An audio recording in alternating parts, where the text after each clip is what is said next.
The little tin bird appeared in Grace Caldwell's cradle on the morning of her christening. Nell knew at once that it had not been there when she put the baby down. She had lined the cradle herself before dawn, smoothing the white flannel sheet and tucking the knitted cover beneath the narrow mattress. There had been nothing beside Grace then, except the soft cloth rabbit May O'Donnell had made from an old kid glove. Now, a lark, no longer than Nell's palm, lay against the baby's shoulder. Once it had been painted yellow. Time and heat had darkened one wing to the color of burnt sugar. Its small metal beak was bent, and a key protruded from its side, though the mechanism had long ago stopped turning. Grace slept with one fist near her mouth. The scorched wing touched her christening gown. Nell did not pick up the bird. For several seconds, she only listened. Downstairs, cups met saucers in the dining room. A woman's voice moved briskly through the house, placing people as if they were chairs. The caterer's boy was being told to take the almond cake away from the stove. Caleb's aunt had been instructed to sit where the draught would not trouble her shoulder. Someone was opening the parlor curtains that Nell had closed against the hard March light. Winifred Fisk had arrived 40 minutes earlier than she had promised. Nell bent over the cradle and smelled the faintest trace of violets. Her mother pressed dried violet root into every drawer she owned, and the scent clung to her cuffs, her gloves, even the coins in her purse. Grace stirred. Nell slid 2 fingers beneath the tin bird and lifted it away. The metal was cold. Under one wing, almost hidden by soot, someone had scratched a single letter. R. Nell had never seen the toy before. From the landing came Winifred's voice, clear enough to rise above the guests below. She was telling Dr. Hart that Grace would soon have a proper nurse. Nell straightened. No nurse had been discussed. No nurse was needed. Dr. Hart had examined Grace 2 days before and found her small but healthy. Nell had arranged to resume 3 mornings a week at the Fulton Branch Bindery after Easter, while May's widowed sister cared for the baby in the room above the print shop. The arrangement had been made carefully. It had been discussed with Caleb, inspected by Nell, and approved by Dr. Hart. Yet her mother was speaking of a proper nurse as though Nell had left an empty place at the cradle and Winifred had merely filled it. Nell closed her fingers around the scorched bird and went downstairs. In March of 1906, the west side of Cleveland still carried winter in its gutters. Gray ridges of snow lay beside Lorraine Avenue, blackened by coal dust and the wheels of delivery wagons. Streetcars passed with bells ringing, their windows clouded by the breath of factory men, shop girls, school children, and women carrying market baskets under one arm. Beyond the roofs, smoke from foundries and machine works spread beneath the clouds until sky and city seemed made of the same dark material. The Caldwell house stood on a quieter street 3 blocks from the avenue. It was narrow, brick, and respectable without being grand. Caleb had bought it after 7 years at the Euclid Pump Works, where he made wooden patterns from which iron castings were formed. Every curve of a pump housing began beneath his hands in pale pine before it became black metal. He liked to say that a good pattern maker had to imagine the hollow space other men could not see. Nell loved that description of his work. She had married him partly because he understood that invisible things could carry weight. Before Grace was born, Nell had worked full days in the library bindery. She repaired split spines, resewed gatherings, lifted old glue with a bone folder, and returned books to circulation after other people had declared them useless. Her fingers were narrow and strong. She could judge paper grain by touch and tell from the way a cover resisted opening where a careless repair had forced a book against its own nature. Winifred had never regarded this as a profession. It was neat work, she admitted. It was suitable work for an unmarried woman. But once Nell became a wife, and especially once her condition began to show, Winifred referred to the bindery as though it were an illness from which marriage ought to have cured her. That morning, Nell found her mother in the dining room beside Mrs. Beulah Tate from St. Matthew's Church. Dr. Miriam Hart stood near the mantel, still holding the cup Winifred had pressed upon her. Caleb had been sent into the yard to see whether the hired carriage had arrived, though the church was only 6 blocks away, and Nell had planned to walk if the weather held. Winifred wore plum-colored silk with a jet brooch at her throat. At 58, she was neither tall nor heavy, but rooms made space for her. 30 years supervising finishing rooms at 2 garment factories had trained her voice to cross rows of machines and reach the woman at the farthest window. She had retired after Nell's wedding, but retirement had not lowered her voice. It had merely reduced the number of people expected to obey it. Mrs. Tate was saying how fortunate Nell was to have a mother who understood infants. Winifred replied that fortune had very little to do with it. Babies required order, feeding by the clock, fresh air at fixed hours, boiled linen, no foolish kissing by every relative who asked. Then she introduced a woman Nell did not know. The stranger had been standing beside the sideboard, so quietly that Nell had mistaken her for one of Caleb's cousins. She was broad-faced and solemn, perhaps 40, with red hands and a hat trimmed in brown felt leaves. Her name was Mrs. Kessler. She had nursed 3 children for a family on Prospect Avenue and could begin Monday. Nell looked at the woman, then at her mother. Winifred had selected a stranger to take charge of Grace. She had invited that stranger to the christening. She had discussed wages, hours, and references. She had done all this without asking whether the child's mother wished it. Mrs. Tate smiled the uncertain smile of a person who sensed a family wound opening, but hoped manners might cover it. Nell kept the scorched bird hidden in the folds of her skirt. She told Mrs. Kessler gently that there had been a misunderstanding. The woman had come in good faith and should not lose her mourning on account of it. Nell paid her streetcar fare and $2 besides, though the money was more than she could easily spare. Mrs. Kessler accepted after some hesitation and left by the kitchen door. Only when the door had closed did Winifred ask what Nell thought she was doing. Nell answered that she was correcting a mistake before it became an injury. Her mother gave a short, disbelieving laugh. She reminded Nell that the Fulton bindery expected her after Easter. Someone would have to care for Grace.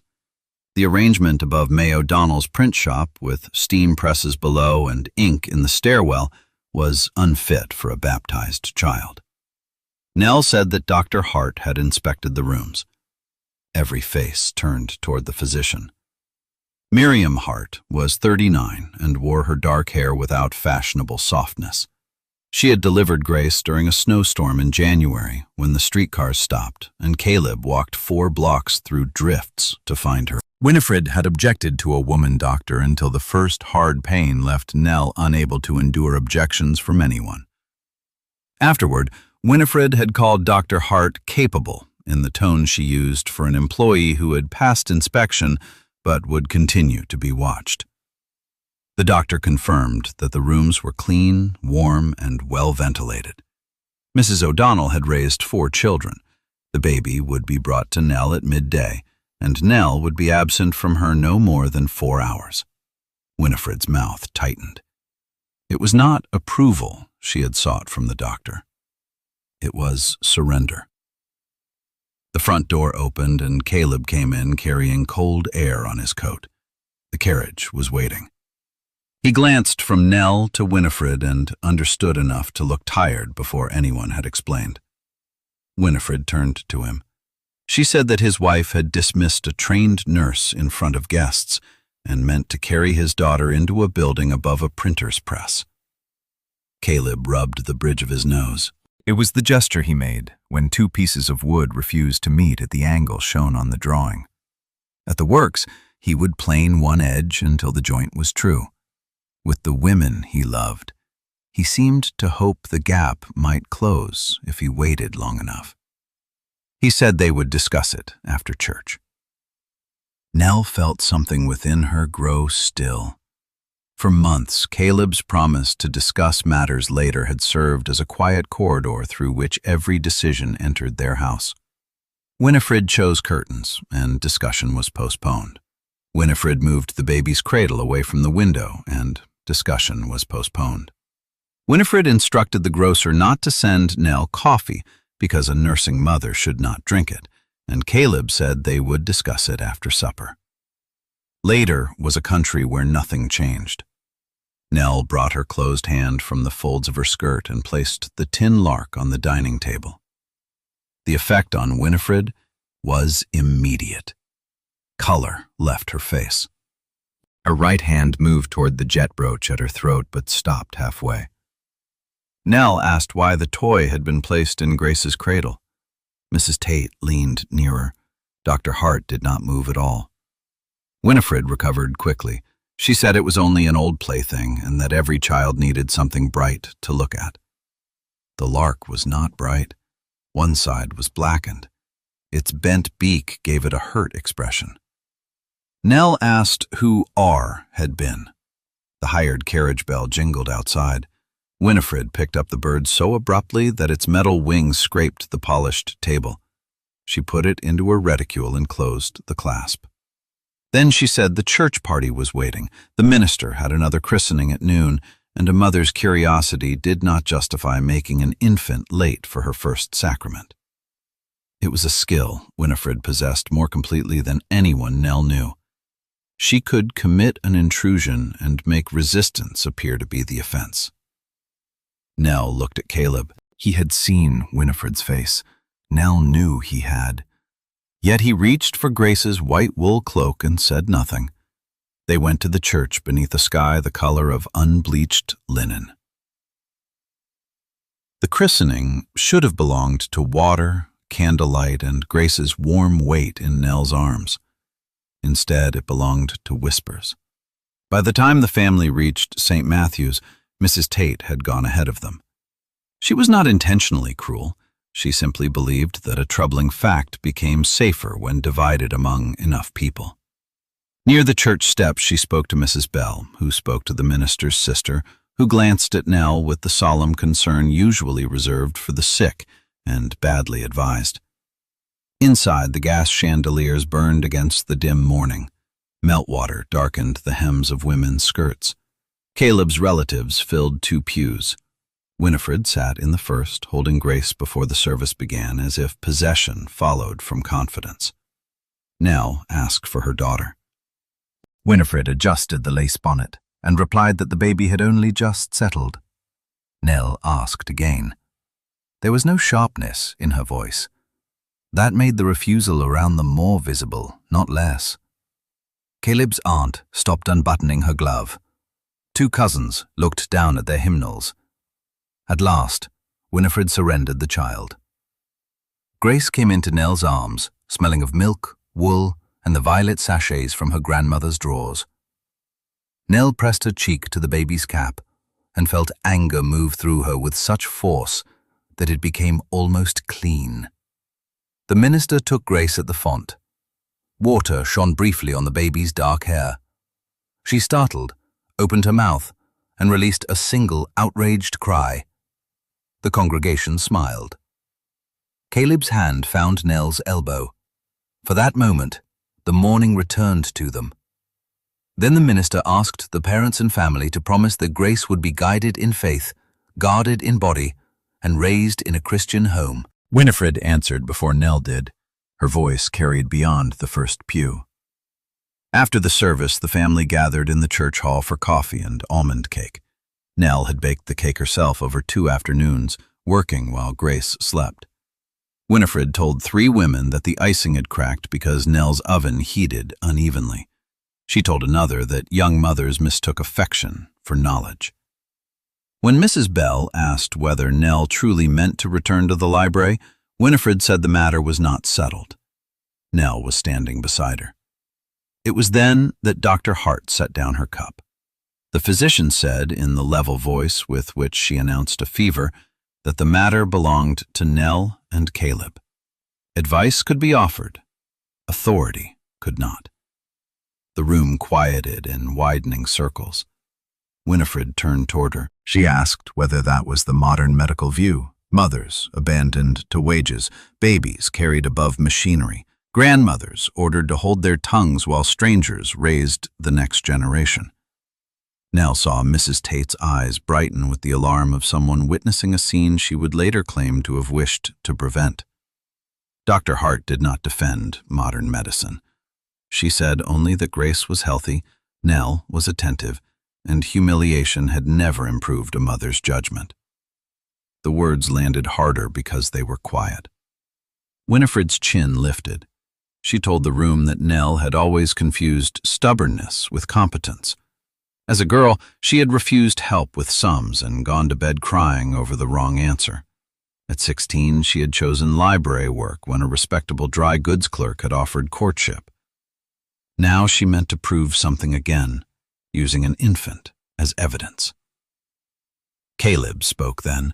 He asked Winifred to stop, but he said "Mother" softly, and the plea sounded private. The humiliation had not been private.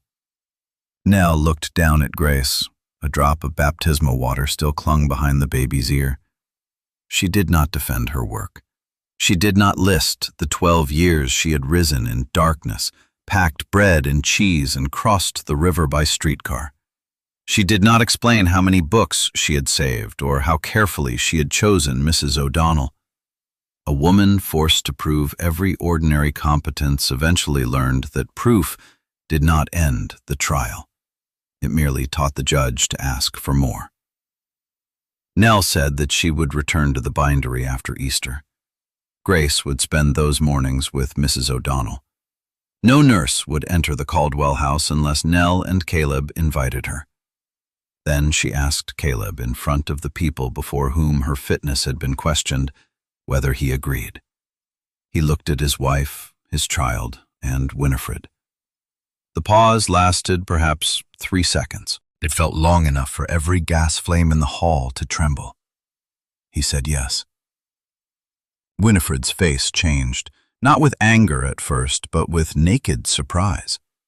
Nell understood then that her mother had never considered disagreement a likely conclusion. Resistance was weather.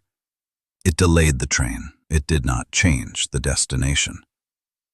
Winifred put on her gloves 1 finger at a time. She left the church hall without tasting the cake. The scorched tin lark went with her. For 11 days, Winifred did not call at the Caldwell house. At first, the silence felt like relief. The parlor curtains remained where Nell had hung them. The grocer delivered coffee without a lecture folded around the parcel. Grace slept by the window in the afternoon where weak March sun warmed the cradle but never touched her face. Caleb came home to find no set of Winifred's gloves on the hall table and no instructions waiting beside his supper plate. Then the silence began to acquire weight. Winifred had always occupied space, even when absent. She sent soup through neighbors, newspaper clippings under doors, and messages through churchwomen. She knew which machine at the pump works had injured a man's hand before Caleb mentioned it. She knew when Nell's branch librarian caught influenza, when Dr. Hart hired a new assistant, and when May O'Donnell's press lost 2 hours because a belt snapped. Now nothing came. Nell visited her mother on the 2nd Sunday. She returned after dark carrying the same covered dish she had taken with her. Winifred had not opened the door, though a lamp burned in the upstairs room. Nell had left the food on the step, waited in the cold for 10 minutes, then taken it back before the gravy froze. Caleb did not tell her to apologize. That would have been easier to answer. He set the dish in the sink and said he had never known Winifred to refuse her only daughter. Nell was mending a loosened ribbon on Grace's gown. She drew the needle through linen and asked whether he regretted agreeing at the church. Caleb said he regretted that an agreement had been demanded in public. Nell reminded him that the accusation had been public. He sat at the kitchen table with both hands spread before him. A shallow cut crossed one knuckle, filled with the fine, dark dust that followed him home from the pattern shop no matter how often he washed. He said Winifred had lived for Nell after her father died. The sentence had been present in their marriage from the beginning. Sometimes Caleb spoke it. More often it stood unseen behind smaller sentences. Her mother meant well. Her mother had been alone.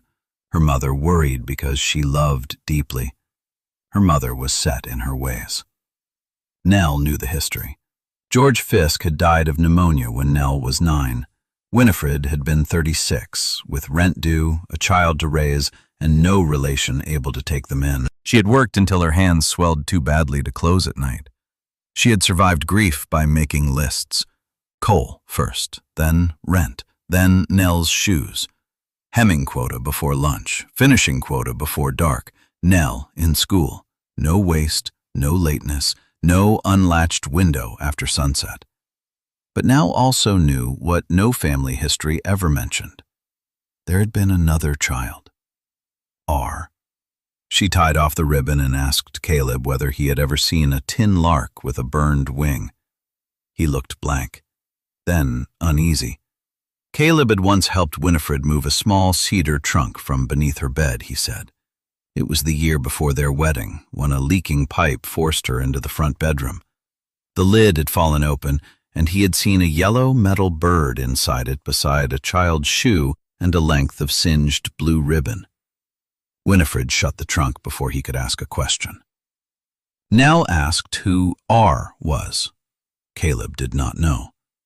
Winifred had told him that Nell was her only daughter. Church records showed no other baptism under the name Fisk, but Winifred had lived in another parish before moving to the west side. Nell knew almost nothing about those years. Her mother could recite the date of every rent increase since 1880, yet the first 25 years of her life had no more shape than smoke. Caleb reached for the ribbon Nell had cut away and rolled it between his fingers. He suggested they leave the matter alone. Nell almost laughed. For Caleb, leaving a matter alone meant placing it carefully into the hands of the person already strongest.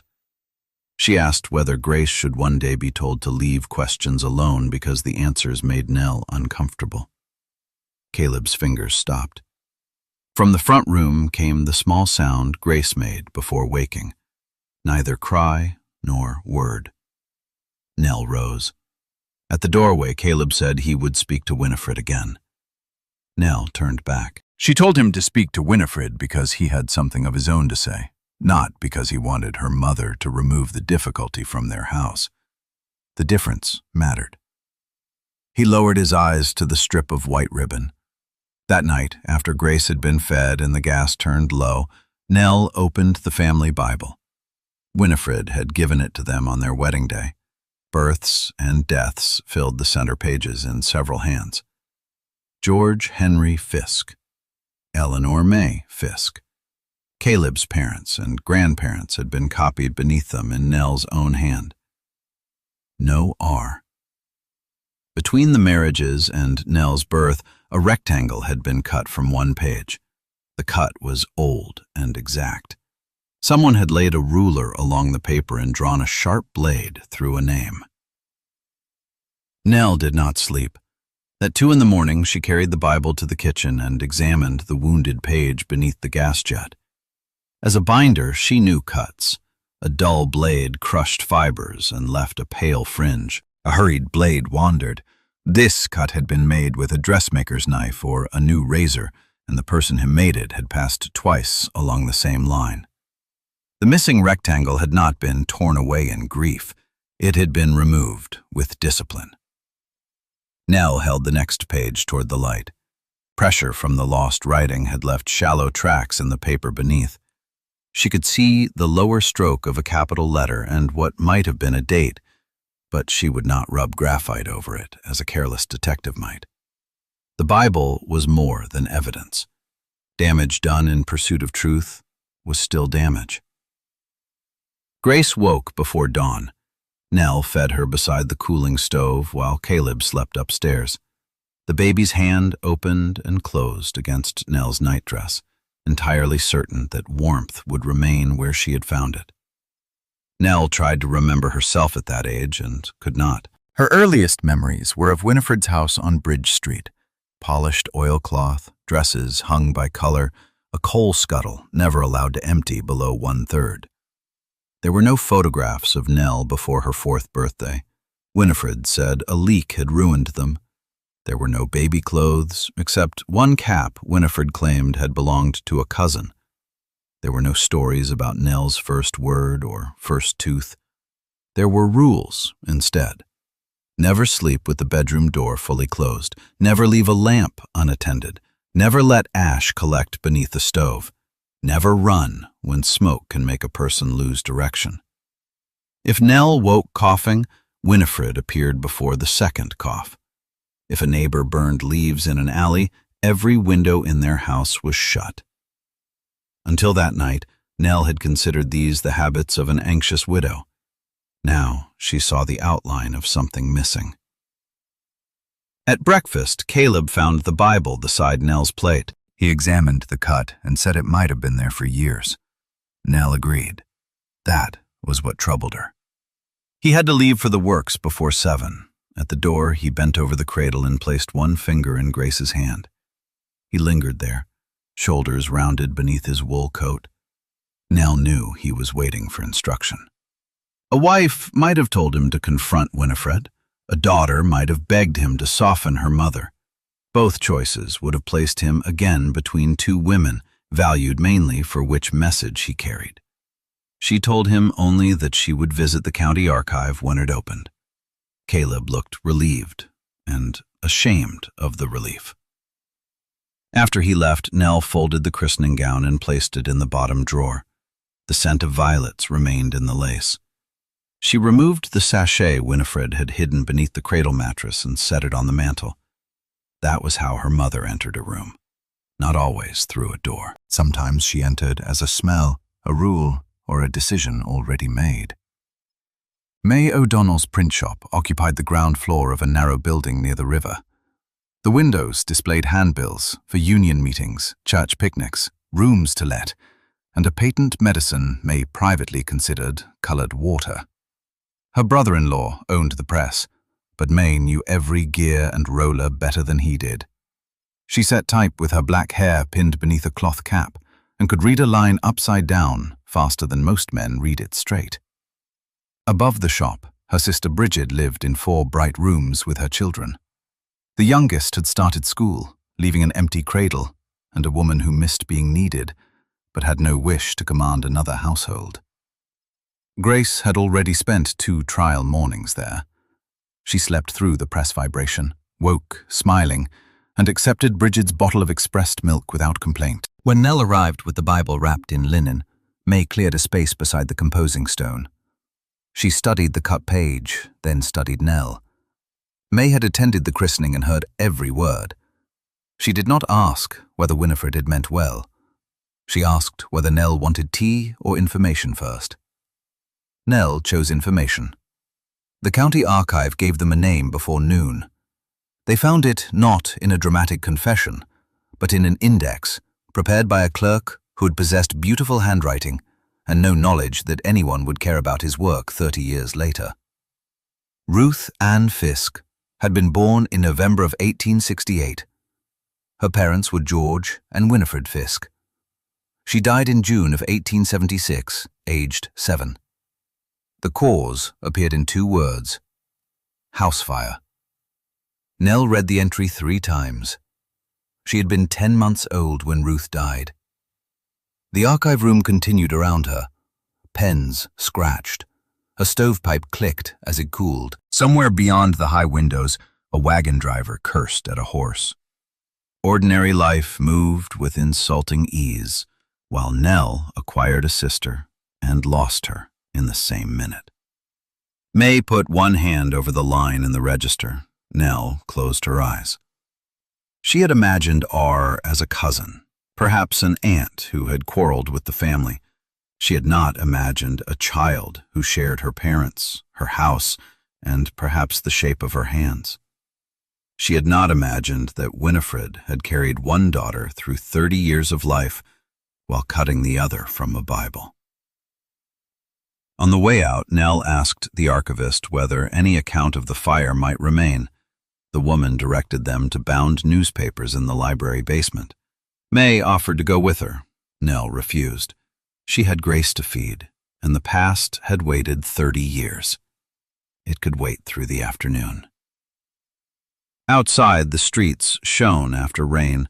A streetcar passed, throwing brown water toward the curb. Nell stood beneath the courthouse awning with the wrapped Bible against her chest. May said that silence was not the same thing as absence. Nell knew that. In the bindery, a removed engraving left the book lighter, but only the scales revealed it. A reader might turn every page and never know what had been taken. She had grown inside a family made lighter by one child and had never noticed the missing weight. Winifred came to the Caldwell house that evening. She did not knock in her old manner, 2 short blows followed by the immediate lifting of the latch. She knocked once and waited on the step.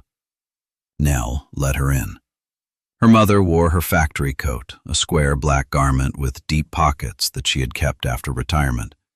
Snow had turned to rain and drops shone on the shoulders. She carried no parcel for Grace. Caleb was still at the works. Nell had written him a note asking him to come home directly, but the messenger boy returned with word that a cracked pattern had delayed the shift. Whether chance or fear kept him away, Nell could not tell. Winifred sat in the parlor without removing her coat. Nell placed the Bible on the table between them and opened it to the cut page.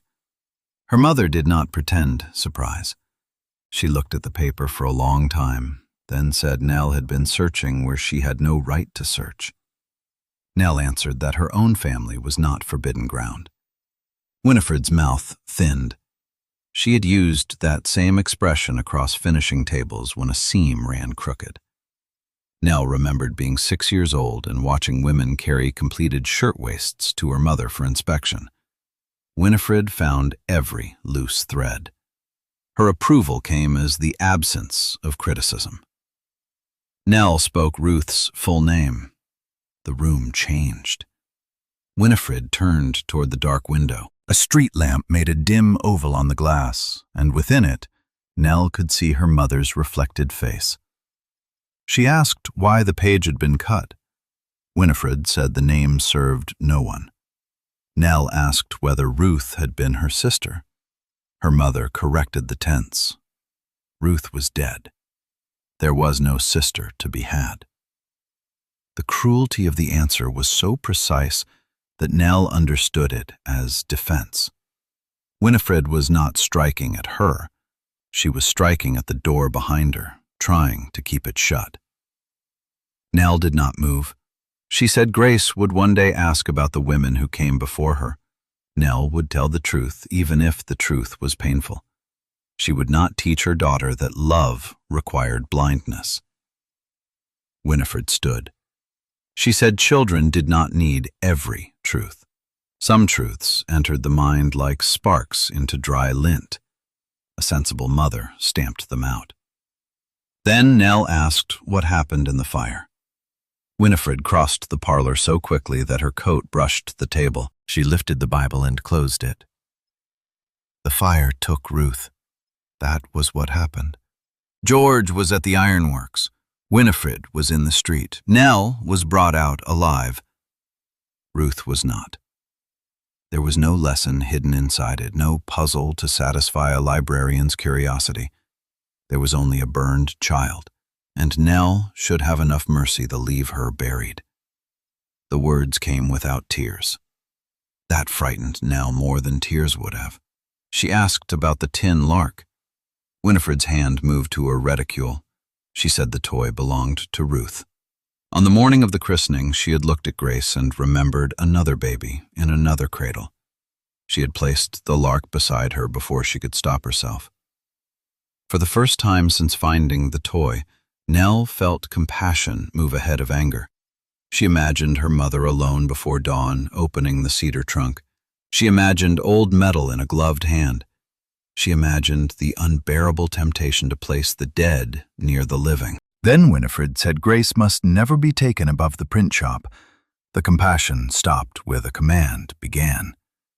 Nell saw the path clearly. Every fear would become a rule. Every memory would become authority. Ruth's death would be used to decide where Grace slept, who held her, whether Nell worked, and perhaps one day, whom Grace married. Nell told her mother that grief explained the nurse, the cradle, and the rules. It did not grant them. Winifred looked at her as if she had spoken an obscenity.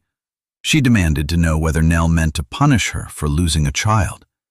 Nell said no. She meant to prevent another mother from being erased while still alive.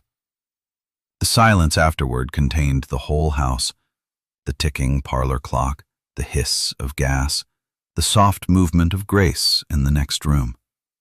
Winifred picked up her reticule. At the door, she said Nell had become hard. Nell answered that a spine was not hardness. It was what allowed a body to stand. Her mother left. Nell remained at the door until the plum-colored hat vanished beneath the street lamp. Only then did she realize Winifred had taken the Bible. The following Monday, Nell went to the Fulton Branch Library to confirm her return. The branch occupied 2 floors of a former merchant's house. Children read in the front parlor where shelves covered the walls. The bindery had been fitted into a rear room with north-facing windows, a long bench, 2 sewing frames, a guillotine cutter, and a brass glue pot that never quite lost the smell of paste. Nell had missed that smell. She had missed the quiet concentration of damaged books waiting in stacks. She had missed the satisfaction of lifting a brittle cover and finding that the pages beneath were sound. At home, every task renewed itself. Linen dirtied, ash gathered, milk soured. In the bindery, a repaired volume left her hands altered by work that remained visible. Mr. Pritchard, the branch librarian, met her beside the charging desk. He was kind, in the nervous way of men who feared kindness might require a decision. He asked after Grace, praised the christening weather, and then began aligning pencils in a tray. Nell waited. At last he said Mrs. Fisk had visited. Winifred had come the morning after the christening. She explained that Nell's recovery was slower than expected, that the child required unusual care, and that returning after Easter would be impossible. Mr. Pritchard had therefore offered Nell's mornings to a young woman from the Central Library. For several seconds, Nell heard nothing but the clock above the desk. Her mother had not merely advised. She had spoken in Nell's name. She had entered the one part of Nell's life built entirely outside the family and tried to close it. Mr. Pritchard said he assumed the information was authorized. Mrs. Fisk had been very definite. Nell asked whether he would have accepted a resignation from a male employee's mother. His ears reddened. She did not raise her voice. She explained that she was fit to return, that Dr. Hart would provide a statement if required, and that no future instruction concerning Nell Caldwell was to be accepted from anyone but Nell Caldwell. The young woman from the Central Library had not yet changed her schedule. Mr. Pritchard restored Nell's mornings with evident relief. Before she left, he offered her an additional piece of work. A group of women associated with the West Side settlement had collected 300 donated books for a reading room and day nursery. Many volumes were too damaged for shelves. The committee could pay only a modest sum, but they needed someone to supervise repairs and teach 2 assistants. Nell asked when she could see the collection. Mr. Pritchard looked surprised. He had expected a new mother to refuse more work. Nell accepted. Outside the library, she stood on the steps while children ran past with books beneath their coats. Anger moved through her without heat now. It had become direction. She went first to Dr. Hart's office and requested the promised statement. Then she took a streetcar to the pump works. Women did not enter the pattern shop without cause. The watchman stared when Nell gave Caleb's name, but sent a boy inside. Caleb emerged 10 minutes later wearing his leather apron. Sawdust lay in his hair. Behind him, the shop windows glowed through a yellow fog of dust. Nell told him what Winifred had done. His face changed slowly. At the church, he had been pulled between opinions. This was different. Winifred had used Nell's name to remove her choices. Caleb said he would speak to her. Nell told him she had already spoken. The position was restored. What she needed from him was not another conversation delivered on her behalf. She needed to know whether he believed marriage made her labor, time, and name partly his, to protect from anyone who would use them without permission. Caleb glanced toward the shop. Men moved behind the windows, blurred by dust. He said yes. Nell asked what that yes would look like. The question troubled him. It required more than agreement. It required shape. At last, he untied his apron and handed it to the watchman. He told the man he would lose the final hour and accept the deduction from his pay. Then he walked with Nell to Winifred's house. The covered dish was still on Winifred's step. Rainwater had collected around its lid. Nell had forgotten it there after taking the Bible, and Winifred had neither brought it in nor returned it. Caleb saw the dish and understood the message before knocking. Winifred opened the door to him, not Nell. Her eyes moved from his face to their joined shadows on the porch. She asked whether her daughter needed a man to force an entrance now. Caleb said Nell needed no one to force anything. He had come because Winifred had interfered with his household and used his wife's name falsely. It was the firmest sentence Nell had ever heard him speak to her mother. Winifred heard it too. She stepped aside. The house was warm enough to make breathing heavy. Every register stood open. 2 pails of water waited beneath the kitchen sink, though the city supply had not failed in years. A coil of rope hung behind the upstairs landing. Winifred had once told Nell it could be tied around a bedpost if fire blocked the stairs. In the parlor, the cedar trunk stood open. The tin lark lay on top of folded baby clothes. Beside it rested one blackened shoe, no longer than a man's thumb. A blue hair ribbon burned through at one end, and a newspaper clipping face down beneath a stone. Winifred closed the lid before Nell could cross the room. Caleb told her that Nell would return to the bindery.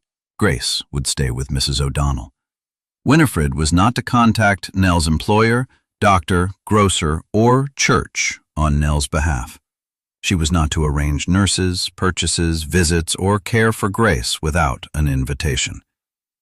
His voice was not loud. He spoke as he worked, fitting each sentence where it belonged. Winifred listened with her hands folded. When he finished, she asked what remained for her. The question was so quiet that Caleb looked toward Nell. Nell had expected anger, perhaps an accusation. She had not expected this glimpse of a life stripped of command. Winifred had retired from the finishing room. Her husband was dead. Her only living child had a house, a marriage, a profession, and now a daughter of her own. Every role Winifred understood had been taken by time. Yet Nell could not answer by surrendering Grace. She said what remained was relationship. Sunday dinner when agreed. Walks with Grace. Advice when asked. Stories about family, including Ruth. Love that did not arrive disguised as an order.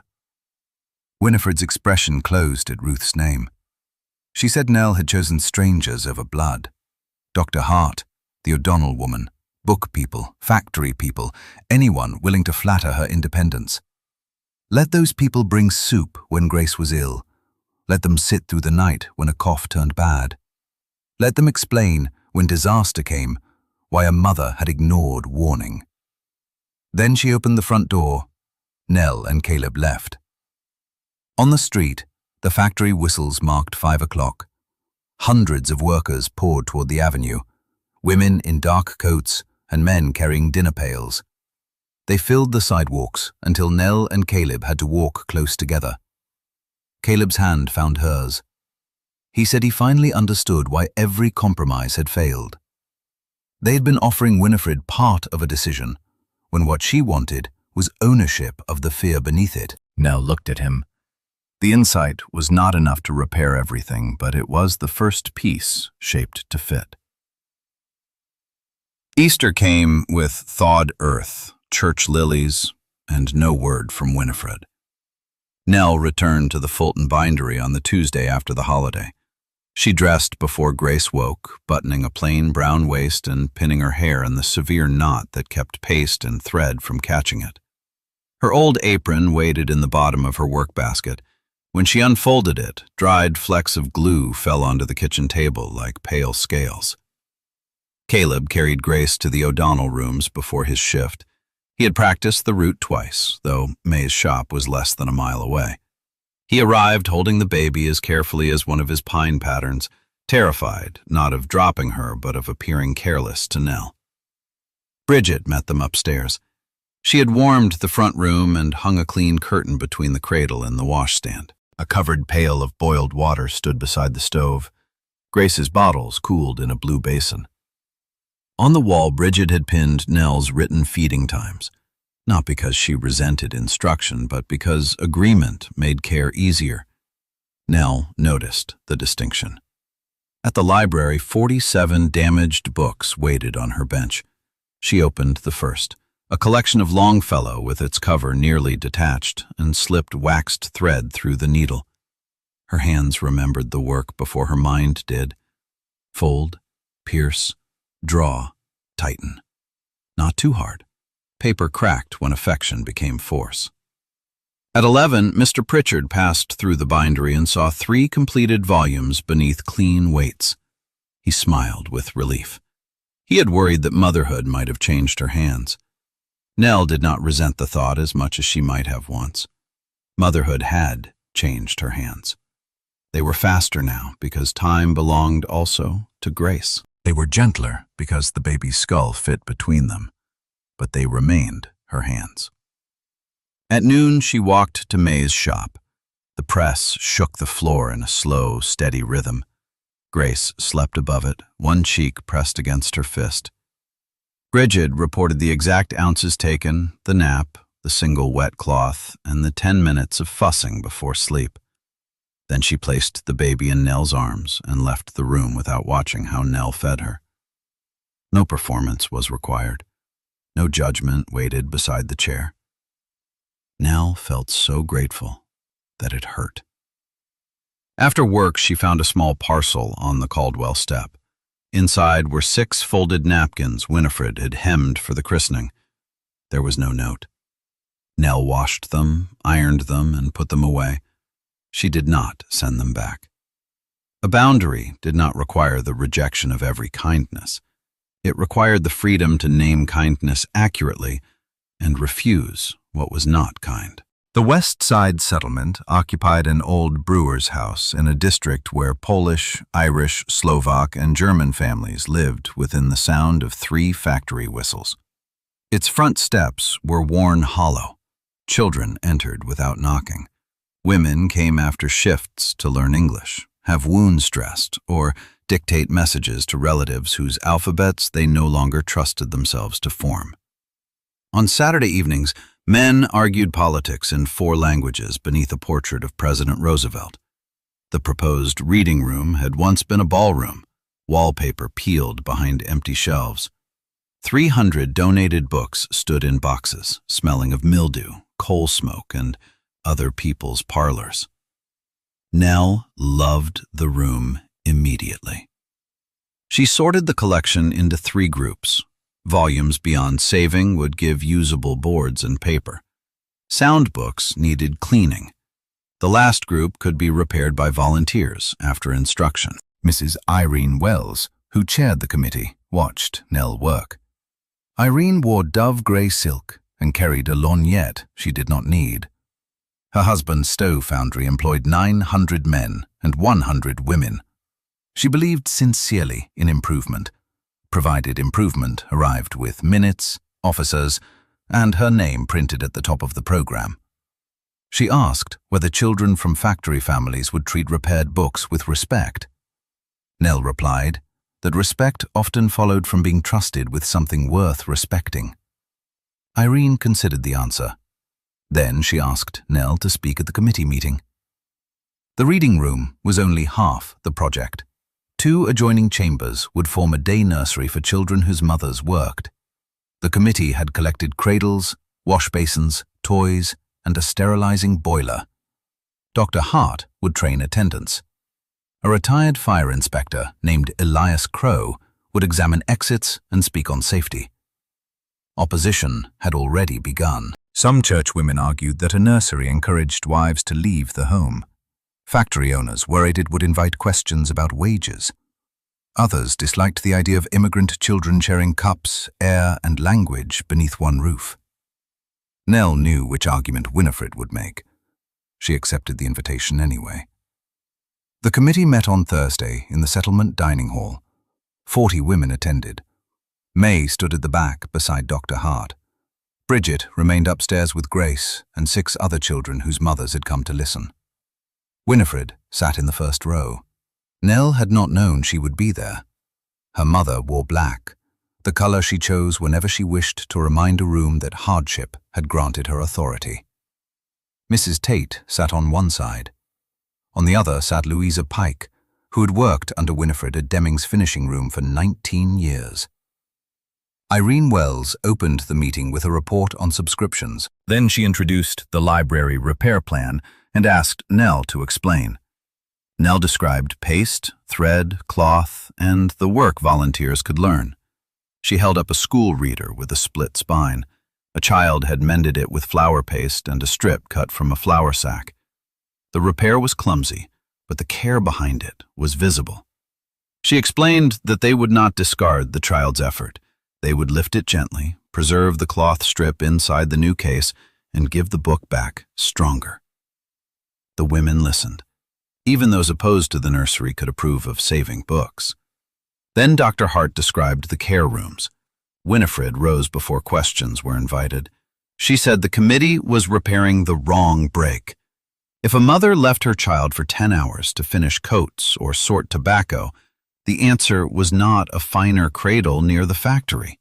The answer was for her husband to provide, her church to assist, or her family to restore her to her proper place. A public nursery would make abandonment respectable.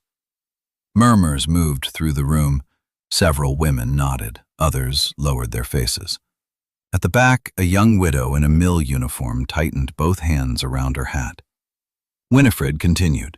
She had supervised hundreds of women. She knew the excuses they gave: rent, desertion, illness, hunger. She also knew how quickly necessity became habit. A child learned where it ranked when its mother chose a factory bell over its cry. Nell felt the sentence strike every working woman in the room. Her own childhood rose before her, eating bread and dripping alone at a table while Winifred finished a second shift, waking at midnight to the sound of a key in the front door, learning to braid her hair because her mother left before dawn. None of this had made Nell unloved, but Winifred was willing to condemn in others the life that had kept her own child fed. Nell asked permission to answer. Irene Wells looked alarmed, but could not refuse without making the meeting's purpose absurd. Nell said no woman in the room needed to be taught what absence cost. Women who left infants to stand at machines counted every hour. They returned with swollen feet, burned fingers, and wages already promised to rent. The nursery did not declare that separation was good. It declared that poverty should not add danger to pain. Then she looked at Winifred. She said, some mothers worked because no husband provided, no church paid enough coal, and no family had room.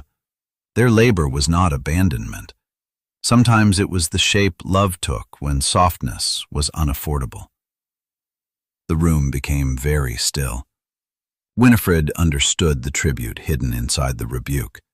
Nell saw it reach her and fail to find a place to rest. Mrs. Tate asked whether Nell spoke as a librarian or as a young mother who had chosen employment. The question carried Winifred's influence, even if Winifred had not supplied the words. Nell answered as a woman who had been raised by a working mother and intended to remain one.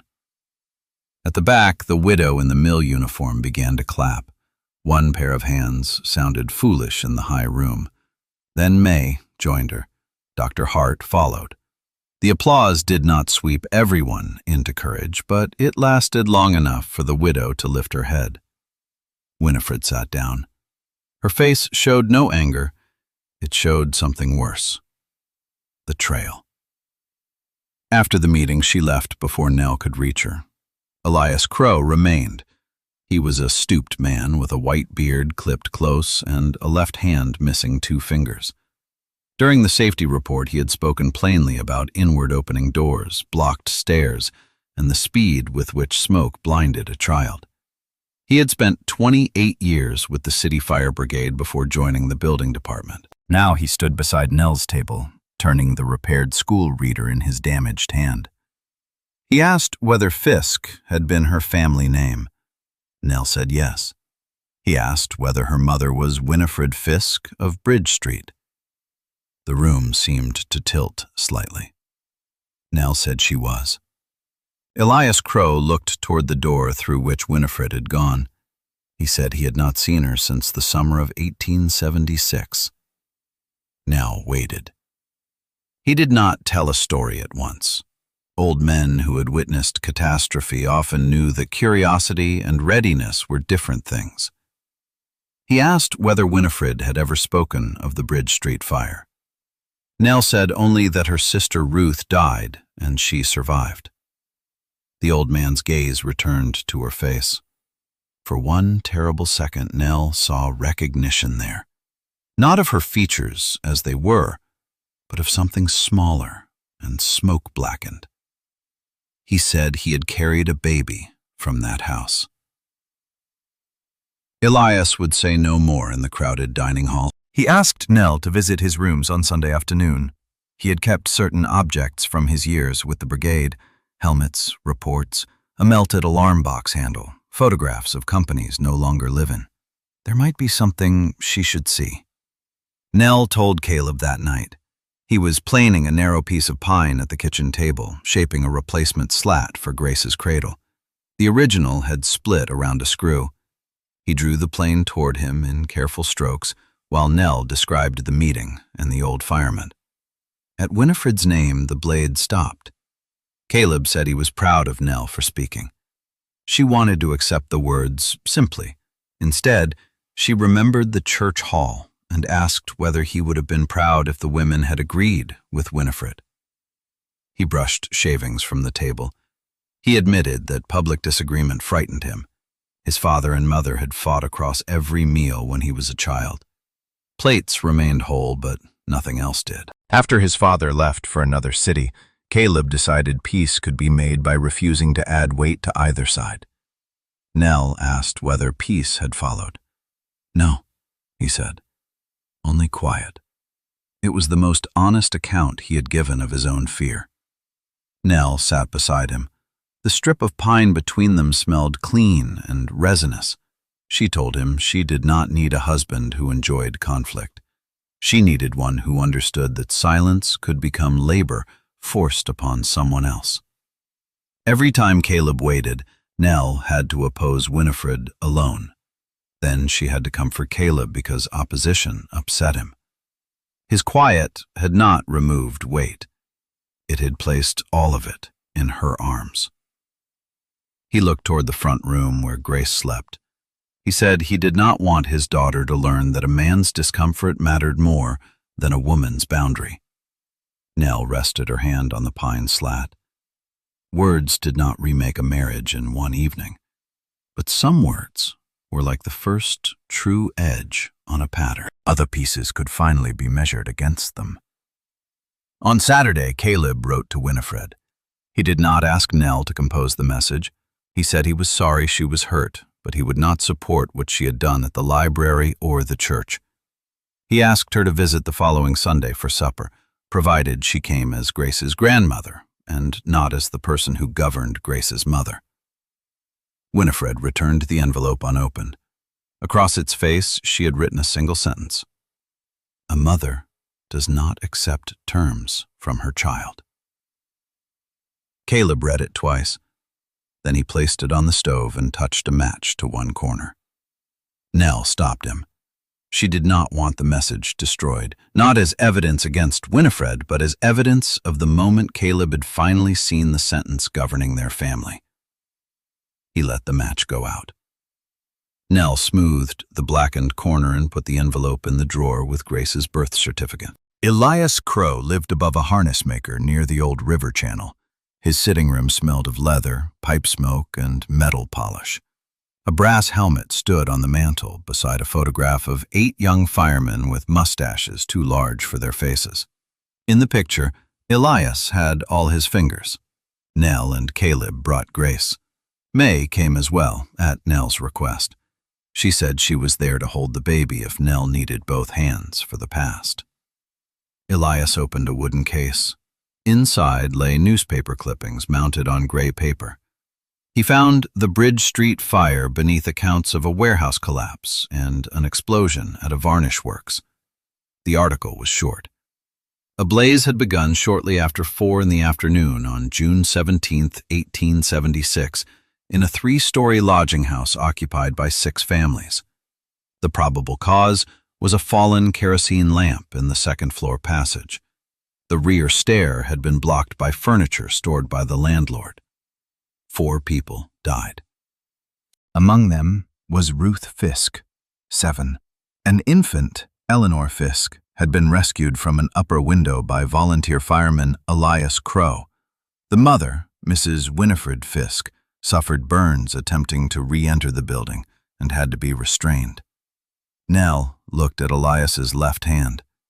The old man said the missing fingers came years later when a wall fell at a tannery.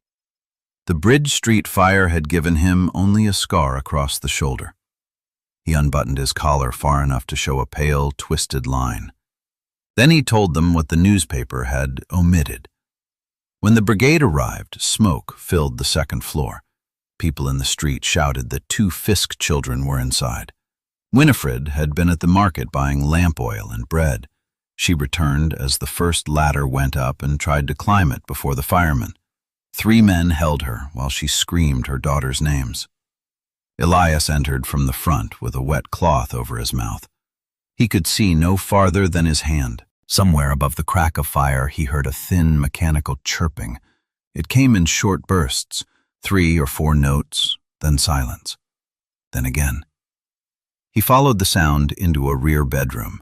At the window, he found a girl holding a baby beneath her nightdress to keep smoke from the infant's face.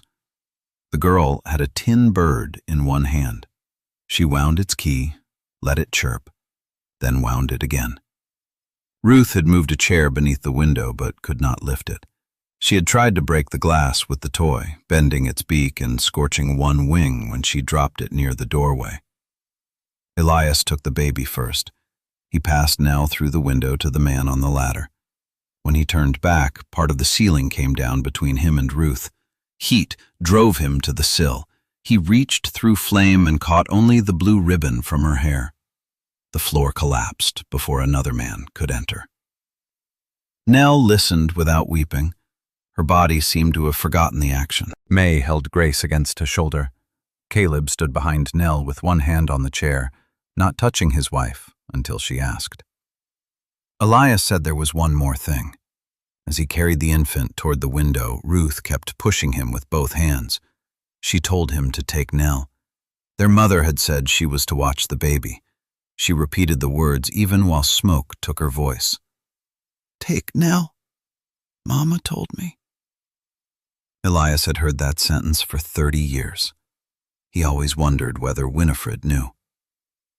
Nell thought of the lark in Grace's cradle. Her mother had not placed a dead child's toy beside the baby merely from sentiment. She had placed the last instrument of Nell's rescue into the cradle of Nell's daughter. She had offered a truth she could not speak. Then fear had seized the offering back. Winifred knew. Elias had visited her after the fire, once his burns healed enough for him to walk. He brought the tin bird and the blue ribbon. He told her exactly what Ruth had said. Winifred listened from a chair beside the window. Nell, still an infant, slept in a borrowed basket on the floor. When Elias finished, Winifred asked why he had not taken both children. He answered that he had tried. She asked why he had not died trying. He had no answer a grieving mother could accept. Years later, Elias understood that she had not truly asked him. She had asked herself why she had gone to market, why she had trusted the lodging house stair, why she had left Ruth in charge of a baby, why one daughter had been required to pay for the survival of another.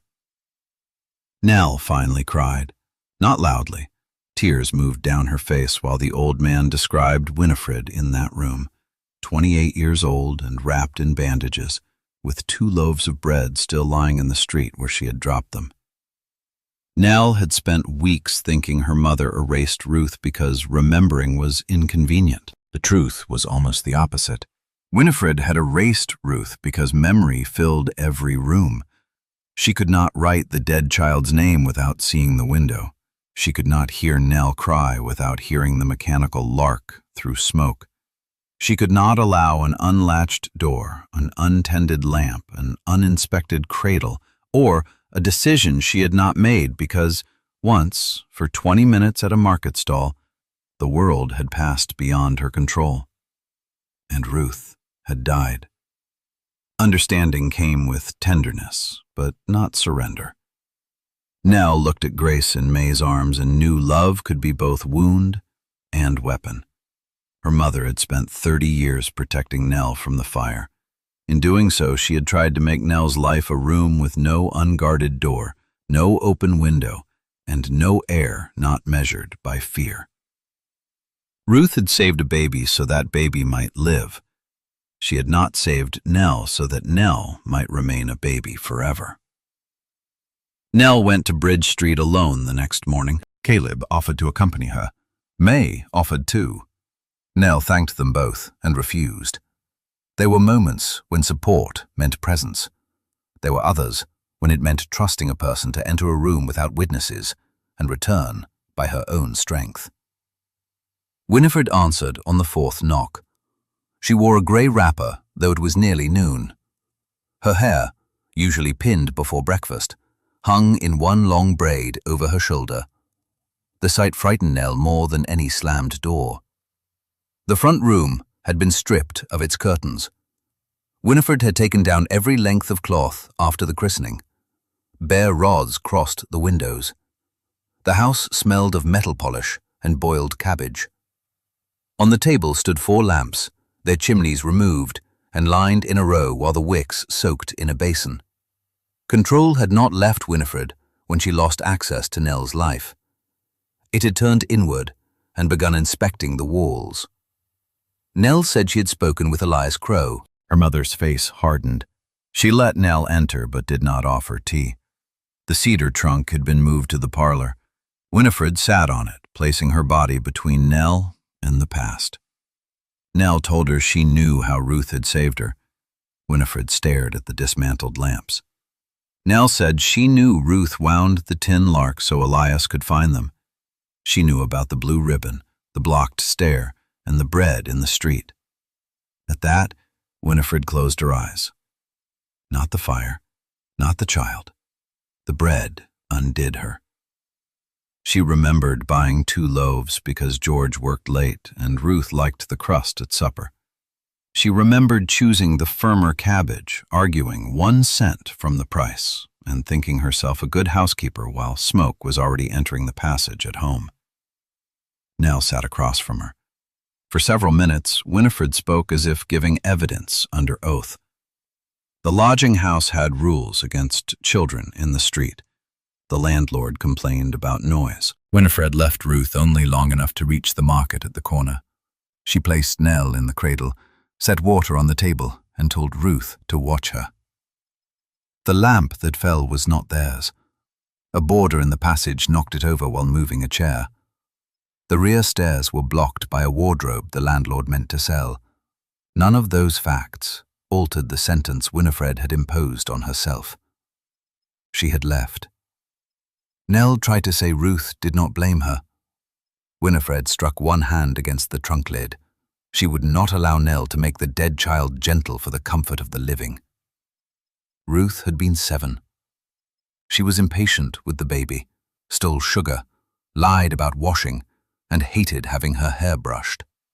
That afternoon she wanted to play in the yard. Winifred ordered her to stay, Ruth obeyed and died. The room filled with the first honest portrait of Nell's sister. Not an angel, a child. Nell asked why she had never been told. Winifred's answer came slowly. After the fire, neighbors looked at Nell and called her the lucky one. At church, women whispered that Ruth had died for the baby. One woman said Nell must grow into a life worthy of the sacrifice. Nell was not yet a year old. Winifred imagined those words following her daughter through childhood. Every spoiled ribbon, every poor mark, every moment of laziness weighed against a burned girl at the window. She refused to allow it. She moved parishes, cut the Bible page, and told no one. Nell understood that mercy too. Then Winifred admitted the rest. She had not merely hidden Ruth to protect Nell from guilt.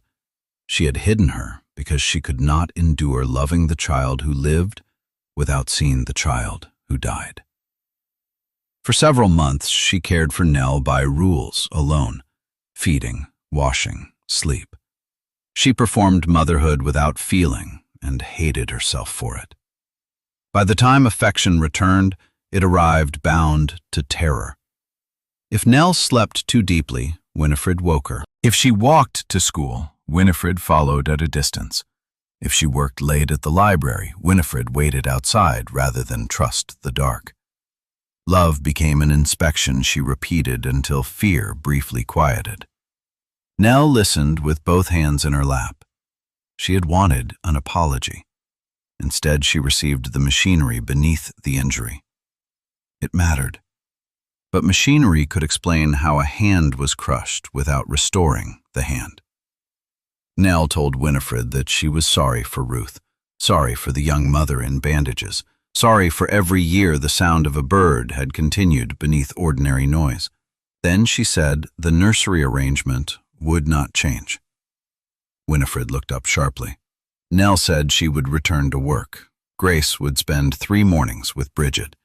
Winifred would not speak for her, arrange her household, or use Ruth's death as authority over Grace. Her mother's braid had loosened. Strands of gray hair lay across her cheek. She asked why Nell had come if nothing changed. Nell answered that everything had changed, except the boundary. She no longer believed Winifred interfered because she despised Nell's judgment. She understood the fear. She loved her mother with more truth than before, but understanding a fire did not require handing it more rooms to burn. Winifred looked toward the curtainless windows. Nell stood. Before leaving, she placed one of the lamp chimneys back over its wick. She did not align the others. At the door, Winifred said Ruth would have known how to be grateful. The old weapon sharpened in fresh grief. Nell held the latch until the pain passed through her. Then she said neither of them knew what woman Ruth would have become. They must stop making her responsible for settling the lives she never got to live. She closed the door softly behind her. April turned warm.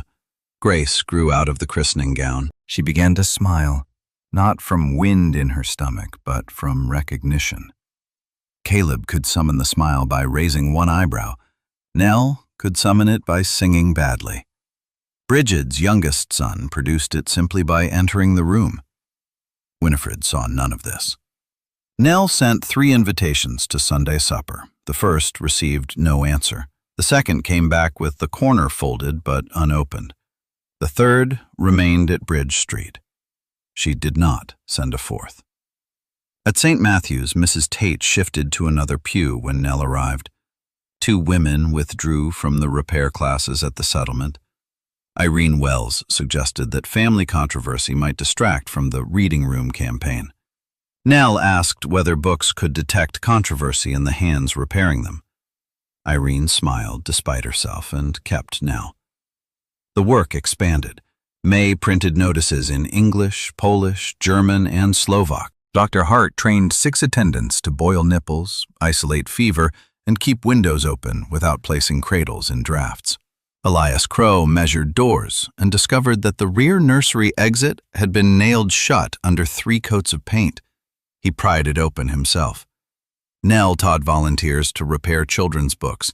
One of them was the mill widow who had first applauded her. Her name was Anna Klein. She had 2 sons, one at school and one carried each day to a neighbor who kept 7 children in a basement room. Anna's fingers were rough from sorting wire, but she learned to sew paper gatherings with extraordinary delicacy. Another was Louisa Pike, Winifred's former worker. Louisa arrived without explanation and chose the chair nearest the door. On the 3rd evening, while they cut bookcloth, she said Winifred had once saved her hand. At Deming's, a foreman ordered Louisa to clear thread from a moving pulley. Winifred shut down the entire finishing floor. Production stopped for 20 minutes. The superintendent threatened to dismiss them both. Winifred stood in front of the switch until the belt stopped. Afterward, she scolded Louisa for crying and deducted the ruined thread from her own pay. That was how Winifred loved when she still had a factory. She did not embrace frightened women. She stopped machines. Nell asked why Louisa had supported her at the committee meeting. Louisa's needle paused. She said gratitude could become habit. Winifred had protected women for years, then begun to believe protection made every judgment hers. No one wished to be the first ungrateful person. Nell understood. Gratitude was a debt that grew interest when never named as paid. Louisa said Winifred had stopped attending church. Mrs. Tate brought news to her door, but the curtains remained down and the lamps burned at all hours. Neighbors heard furniture moving after midnight. Nell kept sewing. Concern did not cancel the limit, she had said. Neither did the limit cancel concern. Holding both felt like carrying a full basin without spilling, exhausting, possible, and invisible to anyone who saw only the water. That Saturday, she asked Dr. Hart to call at Bridge Street under the pretext of collecting factory information for the nursery. Winifred let the doctor in. She refused an examination but allowed Miriam to drink tea. Her pulse looked strong. Her thoughts were orderly, though narrowed by sleeplessness. She was eating. She was not, in the physician's judgment, in immediate danger. Nell accepted the report. She did not go to the house. In May, Grace developed croup. The cough began after midnight, harsh and barking. Nell woke before the second sound and found the baby struggling to draw breath. Caleb lit the gas and ran for Dr. Hart. Nell carried Grace into the kitchen, opened the range, and set kettles to boil. Bridget had taught her how to tent a sheet near the stove so steam softened the child's throat. She sat beneath it with Grace against her chest, counting each breath. Fear simplified the world. There was no church gossip, no bindery, no damaged page, no question of who had been right. There was only the next breath and the next. Dr. Hart arrived with Caleb 22 minutes later. She examined Grace, administered treatment, and said the child was frightened but not failing. They would keep the air moist and watch until morning. At 3, someone knocked. Caleb opened the door. Winifred stood on the step wearing her factory coat over a nightdress, boots unlaced, hair hidden beneath a wool scarf. Mrs. Tate had seen Caleb running for the doctor and sent a boy to Bridge Street. Winifred carried a copper kettle and a folded frame used years ago to hold a steam tent over a cradle. She did not enter. From the kitchen came Grace's cough. Every muscle in Winifred's face pulled toward that sound. Caleb looked at Nell. The old arrangement would have begun there. He would have admitted Winifred to avoid cruelty, then asked Nell to endure whatever followed because the hour was bad. Instead, he waited for Nell's answer. Nell went to the doorway with Grace in her arms. Winifred saw the child's flushed face and gripped the kettle handle so hard the knuckles blanched. She said the frame spread steam more evenly. She had used it when Nell had croup at 4. Nell took the frame. Then she stepped aside. Winifred entered and removed her boots. She did not reach for Grace. In the kitchen, she assembled the frame while Dr. Hart watched. When Miriam corrected the angle, Winifred changed it without argument. She fed another lump of coal into the range only after Nell asked. Then she sat at the table with both hands flat and listened. At 4, Grace's breathing eased. Nell's arms had begun to shake from holding her. Winifred noticed. She asked whether Nell wanted to pass the baby to Caleb. Not to her, to Caleb. The small restraint moved Nell more than an apology would have. Caleb took Grace. She protested weakly, then settled against his chest. Winifred poured tea for everyone. She did not inspect the cupboard. She found cups where they stood and returned them to the same shelf. Near dawn, Dr. Hart said the danger had passed. Winifred put on her boots. At the door, Nell told her Grace would sleep most of the day. If the child continued improving, Winifred might return at 4. Her mother nodded. She did not ask for noon. At 4, Winifred returned with broth. She knocked. Nell opened the door and accepted the pot. Winifred waited until invited to remove her coat. For half an hour she sat beside the cradle while Grace slept. Her hands trembled in her lap. Nell knew the night had opened every old room in her mind. Smoke had filled them. Yet Winifred did not wake the baby to prove she was breathing. She watched the rise beneath the blanket and trusted the next rise to come. Before leaving, she placed the tin lark on the mantel. Its painted side faced the room. The scorched wing faced the wall. Nell turned it after her mother left. She did not want an object divided into the part shown and the part hidden. Caleb came behind her. He suggested having the lark repaired. Nell said no. The broken mechanism was part of its truth. Ruth had wound it until the metal spring failed. Making it sing sweetly again would turn survival into decoration. They left it silent. For several weeks, Winifred visited on Sunday afternoons. She always knocked. She sometimes arrived too early and walked once around the block before trying again. The first time Nell saw her pass the window, waiting for the appointed hour, she had to sit down. Change looked unimpressive from the street. An older woman walked past a brick house and returned 5 minutes later. No one applauded. No paper recorded it. Yet within those 5 minutes, Winifred crossed a greater distance than she had in 30 years. The visits were not easy. She criticized the thinness of Caleb's soup and then stopped halfway through the sentence. She moved a chair away from the gas jet, moved it back, and asked whether Nell minded if it stood elsewhere. She told Grace that grandmother knew best, caught herself, and changed the phrase to, grandmother had an opinion. Nell did not reward every restraint with gratitude. Courtesy was acknowledged. Respect was allowed to become ordinary. One Sunday, Winifred asked to hold Grace. Nell placed the baby in her arms. The tin lark stood on the mantel behind them. Winifred looked at it and said Ruth had hated yellow. Nell was surprised. The toy had been a birthday gift from George, who chose the color because it was cheerful. Ruth declared it looked like mustard and tried to scrape the paint away with a spoon. She named the bird Pickle out of spite. Nell laughed. Winifred laughed too, once, abruptly, as if the sound had escaped. Grace startled in her arms and began to cry. Winifred did not tighten her grip. She returned the baby to Nell. That was the first story about Ruth that ended without fire. The nursery nearly failed 1 month before it opened. Irene Wells received a petition signed by 63 residents and 2 factory owners. It claimed the settlement was preparing to shelter infants in an unsafe public institution without proper moral supervision.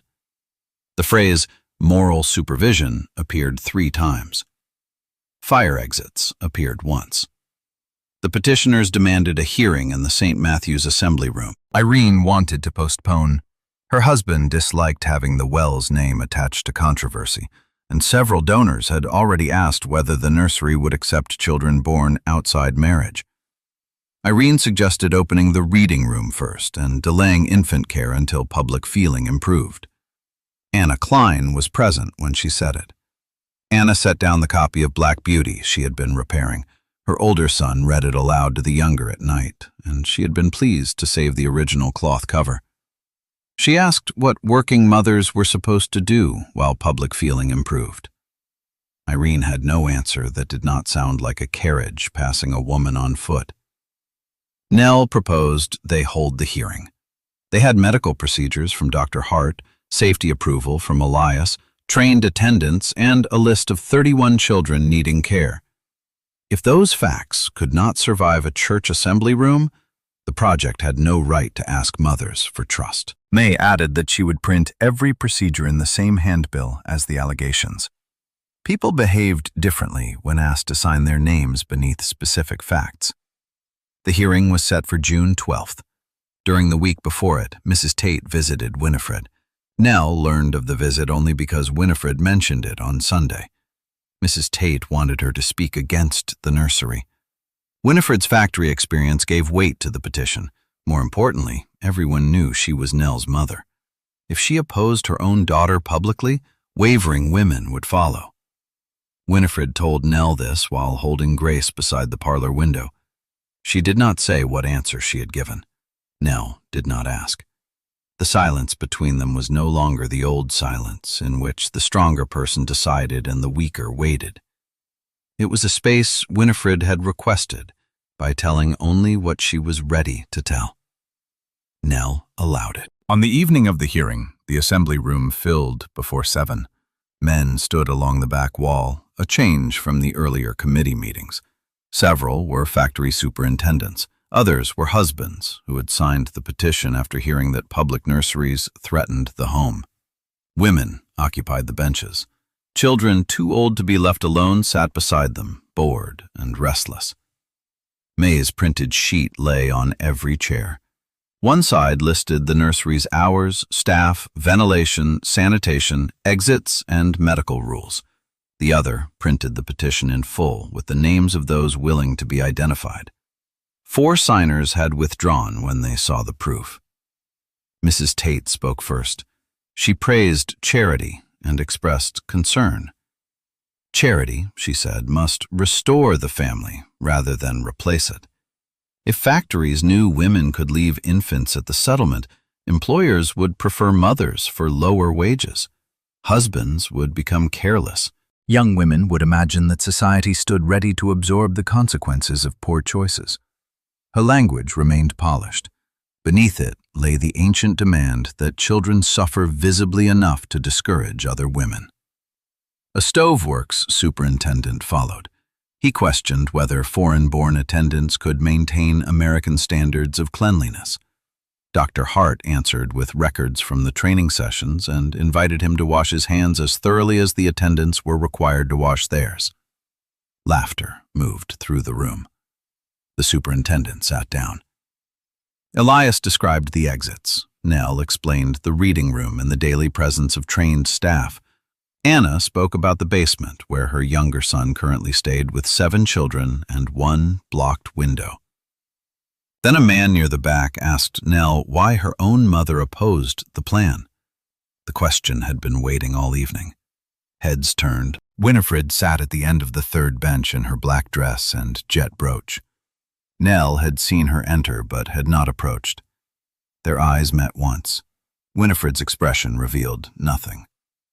Mrs. Tate rose and said no mother should be forced to expose a private family sorrow in public. Winifred stood. She told Beulah to sit down.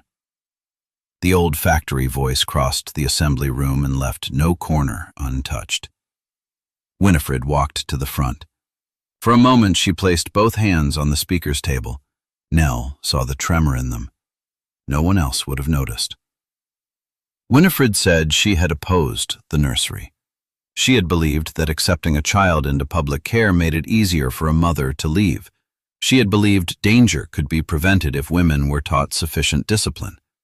She had said those things because she had spent 30 years pretending discipline had power over chance. The room quieted. she named Ruth. Ruth Ann Fisk, 7 years old, died in the Bridge Street lodging house fire on June 17, 1876. Winifred said she had left Ruth in charge of her infant sister while she went to buy bread. The market stood at the corner. She was gone less than half an hour. The lamp that fell belonged to someone else. The rear stair had been blocked by a landlord. A child died anyway. For 30 years, Winifred had responded by trying to become the mother who never left, even when leaving meant earning food, and by condemning women who faced the choice she had faced. Her voice roughened. She said shame had not brought Ruth down the stairs. Shame had not opened the blocked exit. Shame had not carried Nell from the window. A fireman and a brave child had done those things. Then she turned toward the factory men at the back. If they wished mothers at their machines, they could help make the children safe. If husbands wished wives at home, they could bring home enough wages. If churches wished to defend the family, they could begin by refusing to punish hungry children for adult respectability. Mrs. Tate stared at her. Winifred said she'd supervised women who hid infants in laundry baskets because a day's absence meant dismissal. She had seen a 12-year-old girl lose 2 fingers after replacing her mother on a finishing line. A nursery would not create need. It would stop pretending need disappeared when respectable people refused to look. Then she faced Nell. Her daughter had understood that before she did. The words were simple. Winifred did not call Nell wise, brave, or forgiving.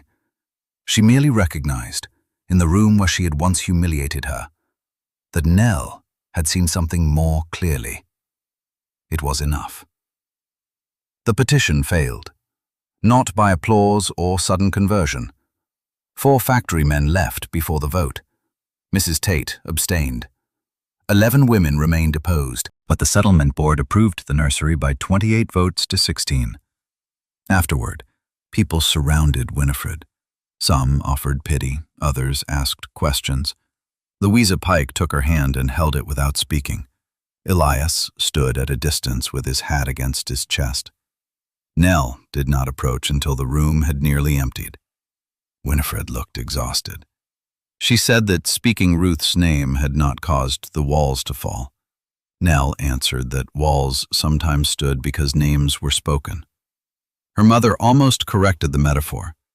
Nell saw the impulse and the restraint. They walked home together. The day nursery opened on July 2, 1906. 31 children did not arrive. 19 came. Some mothers lost courage at the door. Some husbands refused permission. One factory changed shifts without notice. But 19 children filled the care rooms with more life than the committee had imagined. There were 6 infants, 7 toddlers, and 6 older children waiting for school to resume. 3 languages were spoken before breakfast. A wooden horse lost 1 wheel by 9 o'clock. At 10, an attendant discovered that 2 mothers had marked their babies' undershirts with the same red thread and nearly sent home the wrong child. No ceremonial speech could compete with the work. Winifred arrived at 7 in the morning. She stood on the settlement steps until Nell came outside. She had brought a carpenter's awl, chalk, and a coil of red cord. The committee had appointed her safety steward for the opening month at Elias's recommendation. The role included a written list of duties: examine exits each morning, keep passageways clear, test window movement, count children during drills, and report hazards to the director. It did not include directing mothers, nurses, meals, clothing, naps, or discipline. Winifred had read the list 3 times and asked Irene to add that last sentence. Nell unlocked the front door. Winifred entered after her. They walked the building together. At the rear nursery exit, a donated cabinet narrowed the passage by 4 inches. Winifred marked the floor with chalk and asked 2 men to move it. At the upper window, she found a swollen sash. She did not attempt to repair it herself. She wrote the room number on the maintenance slate. Then she reported to Dr. Hart and left the care rooms. At noon, Nell found her in the reading room teaching Anna how to cut bookcloth on the grain. Winifred claimed she was only watching. Anna smiled without looking up. The reading room opened a week later. Children touched the shelves before they touched the books. Most had never seen so many volumes available without a shopkeeper's permission. Nell watched a boy choose the repaired Longfellow, reject it, and choose a book about steam engines instead. She felt no offense. A saved book did not demand gratitude from its reader. On the highest shelf, out of children's reach, stood the school reader, mended first. Inside its new cover remained the strip of flour sack from the child's repair. Nothing cared for was wasted merely because the care had been imperfect. In August, Caleb was offered a foreman's position. The promotion brought $6 more each week, responsibility for 12 men, and hours that might extend without notice. His first impulse was to accept before anyone could reconsider. His second was to ask Nell what she thought. They sat at the kitchen table after Grace slept. Caleb laid out the facts. The extra money could reduce the mortgage faster. Foreman experience might lead to the drawing office, but the longer hours would fall across Nell's bindery schedule and the evenings she taught at the settlement. Before Grace, he would have accepted and called the consequences necessity. Most husbands did. A man's work was treated as weather. Everyone else adjusted. Now he asked what arrangement would preserve both of them. Nell proposed that she move one repair class to Saturday. Caleb could bring Grace to Bridget on 2 mornings and collect her on 1 evening. They could hire Anna's older niece for 3 hours on Thursdays. If the works demanded every evening, he would refuse the promotion. Caleb listened. He did not say he was doing Nell a favor. He wrote the schedule beside his own and measured the overlap. At the end of the week, he accepted the position with a condition that 2 evenings remain fixed, except during emergency breakdowns. The superintendent laughed at first. Caleb did not laugh with him. The condition was granted. When he told Winifred, she began to say that no man should limit advancement for household convenience. Then she asked how much the promotion paid, how many evenings were protected, and whether the arrangement suited them both. It was not the answer of a transformed woman. It was better. It was the work of one. Late that summer, Winifred brought the family Bible back. She carried it wrapped in the same linen Nell had used at the archive. The cut page remained cut. She had not tried to replace it. Inside the cover lay a photograph Nell had never seen. It showed 2 girls, or 1 girl and 1 baby, seated outside the Bridge Street house. Ruth sat upright in a white dress, holding Nell so tightly the infant's face was pressed against her shoulder. Ruth's hair was tied with a blue ribbon. At her feet stood the tin lark, its yellow paint bright and ridiculous. Winifred said a former neighbor had kept the photograph after the fire. Elias helped locate her married daughter in Akron. The image arrived that week. Nell held it by the edges. Ruth had Winifred's mouth and Nell's straight brows. She did not look solemn or saintly. She looked annoyed by the sun. On the reverse, George Fisk had written the date and 1 sentence. Ruth refuses to smile unless the baby is removed, and the baby cries when removed. Nell read it aloud. Winifred sat beside her on the sofa. They remained there a long time, looking at evidence of an ordinary difficult afternoon in which no one knew tragedy was approaching. At last, Winifred opened the Bible. She asked whether the page could be repaired. Nell said the missing paper could not be restored as if it had never been cut. A new piece could be laid beneath the opening and joined with thin Japanese tissue. The repair would remain visible in good light. Winifred said visible was proper. They carried the Bible to the bindery on Monday. Nell removed the old page from the sewing without disturbing the neighboring leaves. She cut paper to fit, beveled the edges, and joined old to new with paste and almost transparent tissue. Winifred watched from the other side of the bench. She did not tell Nell how much paste to use. When the page dried beneath weights, Winifred wrote the entry herself. Ruth Ann Fisk, born November 4th, 1868. Died June 17th, 1876. Below it, after a long pause, she added, "She saved her sister Eleanor." Nell read the sentence. Then she gave her mother a fresh pen. Winifred crossed out the final words with one clean line. The statement remained readable beneath the ink.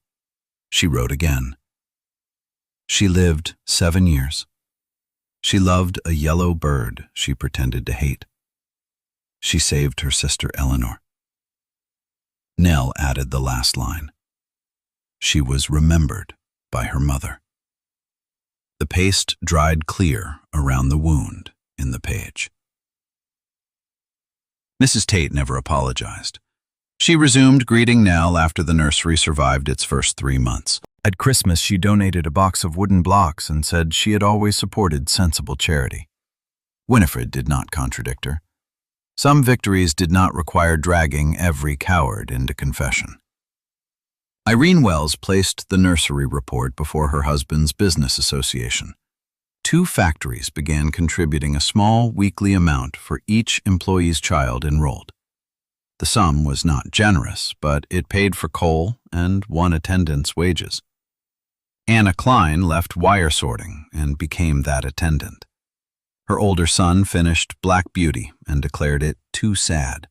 Her younger learned the alphabet from the repaired school reader. When the boy tore one page, Anna brought the book to Nell without shame. Things used in life acquired damage. The answer was care, not locked shelves. Elias visited the nursery every month. He taught the older children to crawl beneath a cloth hung low like smoke and defined the rear exit by touch. He never turned the drill into a game about flames. He gave each child a red cord to follow and repeated that bravery began with knowing the way out. Winifred attended every drill.